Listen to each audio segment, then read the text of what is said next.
ಭಾರತದ ಪ್ರಜೆಗಳಾದ ನಾವು ಭಾರತದ ಪ್ರಜೆಗಳಾದ ನಾವು ಭಾರತವನ್ನು ಒಂದು ಸಾರ್ವಭೌಮ ಸಮಾಜವಾದಿ ಭಾರತವನ್ನು ಒಂದು ಜಾತ್ಯತೀತ ಪ್ರಜಾಸತ್ತಾತ್ಮಕ ಗಣರಾಜ್ಯವನ್ನಾಗಿ ರೂಪಿಸುವುದಕ್ಕಾಗಿ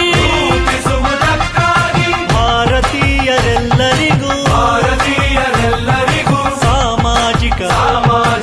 ಆರ್ಥಿಕ ಮತ್ತು